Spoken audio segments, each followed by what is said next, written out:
राम राम भाइयों, मेरा नाम अनिल सोलंकी है। मेरे यूट्यूब मंच लाउड जाट वॉइस में आप सबका स्वागत है।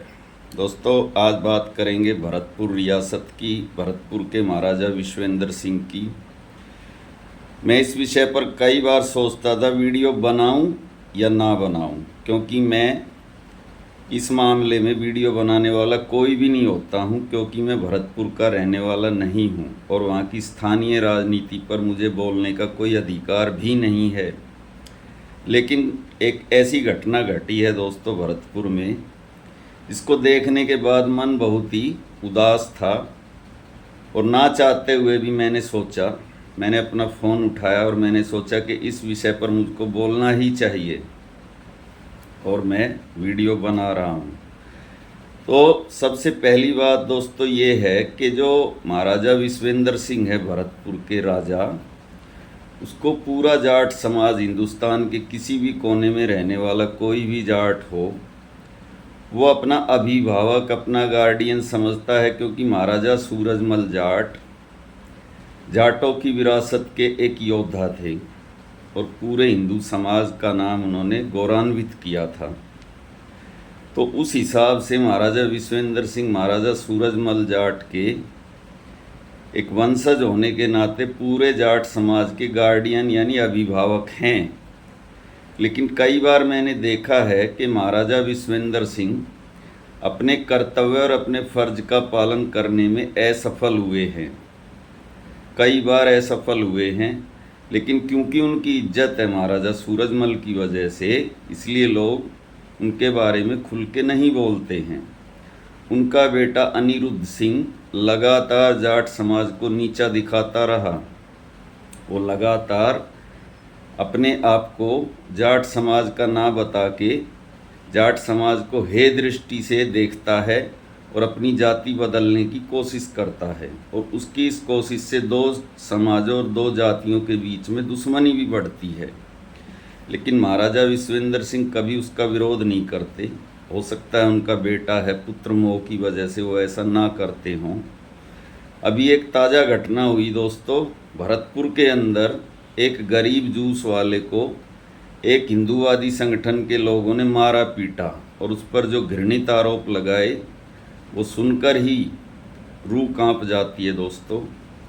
उस गरीब जूस वाले का नाम विक्रम फौजदार है। जूस की दुकान थी उसकी, कोई लूपिन चौराया है मथुरा गेट थाने के पास में। ये खबर मैंने सोशल मीडिया पर ही देखी और उनका आरोप यह है कि ये जूस में मांस मिलाकर, कच्चा मांस मिलाकर लोगों को पिलाता है। कोई यकीन करेगा दोस्तों, 20-30 रुपये के एक जूस के गिलास में कोई 250 रुपये किलो वाला मांस डालेगा और उसे डालने से मिलेगा क्या दोस्तों? यानी कि सीधे सीधे बता रहे हैं कि ये मामला अवैध वसूली का था। बेरोजगारों की फौज है जो गले में भगवा पटके डाल के किसी पर भी चढ़ जाती है। पहले तो मुसलमानों पर चढ़ती थी, अब हिंदू भी उनके निशाने पर आ गए हैं। यानी कि जिन जाटों ने सनातन धर्म की रक्षा के लिए अपनी पीढ़ियां खपा दी, इसी भरतपुर के अंदर गोकुला जाट ने अपने शरीर के टुकड़े टुकड़े कटवाए थे दोस्तों हिंदू धर्म की रक्षा के लिए। राजा राम जाट, चूड़ामन जाट, बदन सिंह जाट और महाराजा सूरजमल जाट, ये सारा इतिहास भरा हुआ है। उसी भरतपुर के अंदर आज एक गरीब जाट जिसका नाम विक्रम फौजदार है, और ये फौजदार की उपाधि भी महाराजा सूरजमल की ही दी हुई है, जो उसकी फौज में अच्छे बड़े ताकतवर योद्धा होते थे, उनको सेनापति को फौजदार बोला जाता था। तो ये कोई गोत्र नहीं है, लेकिन अब ये गोत्र ही बन गया है। तो उस विक्रम फौजदार को कुछ सो कॉल्ड हिंदू संगठन के लोगों ने मारा पीटा और प्रशासन ने उसकी दुकान भी तोड़ दी। उसके ज़बरदस्ती वहाँ पर मांस के टुकड़े डाले गए हैं उसको फंसाने के लिए। अब दोस्तों सवाल ये पैदा होता है कि जो महाराजा विश्वेंद्र सिंह है पूरा भरतपुर उनकी छत्र छाया में है। पूरे भरतपुर के लोग हर चीज़ में महाराजा विश्वेंद्र सिंह के मुंह की तरफ देखते हैं और ये उम्मीद करते हैं कि किसी के साथ कोई जाति होगी तो महाराजा विश्वेंद्र सिंह आएंगे, उसको इंसाफ दिलाएंगे। लेकिन इस मामले में मैंने देखा महाराजा साहब का कोई भी बयान नहीं आया।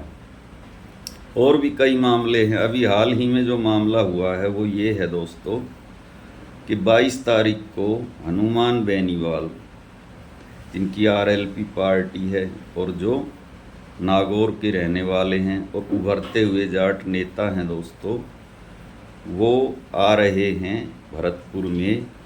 और किस लिए आ रहे हैं? जाटों को केंद्र में आरक्षण मिल जाए। भरतपुर, धौलपुर और डीग, ये 3 ज़िले ऐसे हैं दोस्तों, पूरे राजस्थान के जाटों को ओबीसी का आरक्षण मिला हुआ है इन 3 ज़िलों को छोड़ के।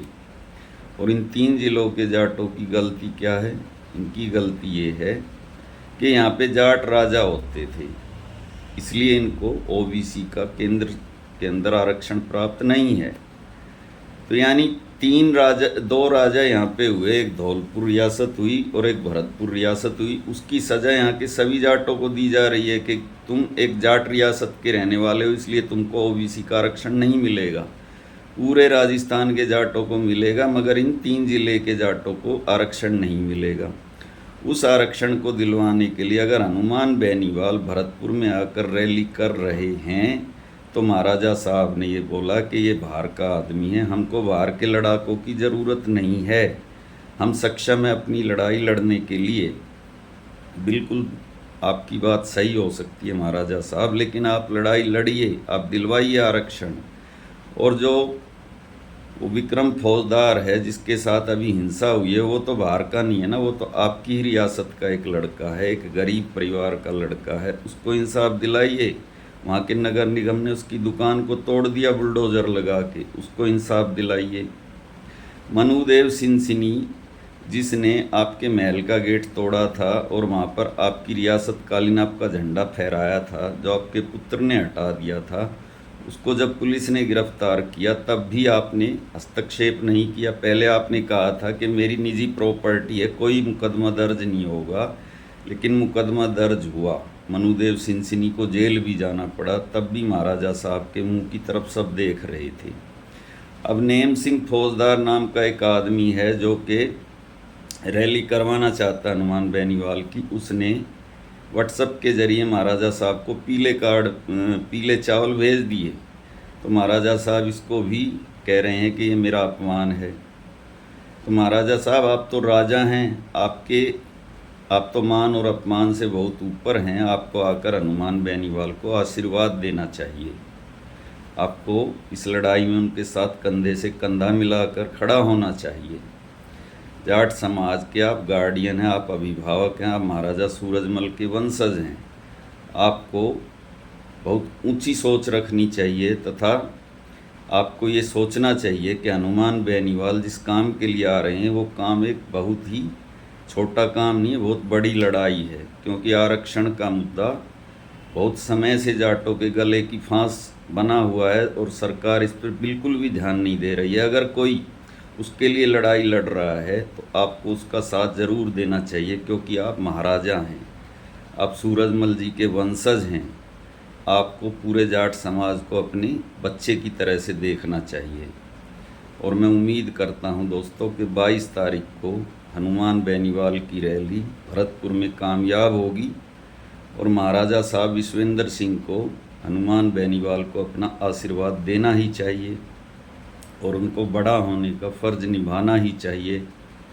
इसी के साथ दोस्तों, मैं अनिल सोलंकी आज का वीडियो यहीं पे समाप्त करता हूँ। वीडियो कैसा लगा कमेंट करके बताएं, अच्छा लगा तो अपने ग्रुप में शेयर करें, लाइक करें, कमेंट करें। मिलते हैं अगले वीडियो में। आपका दिन शुभ हो भाइयों, धन्यवाद।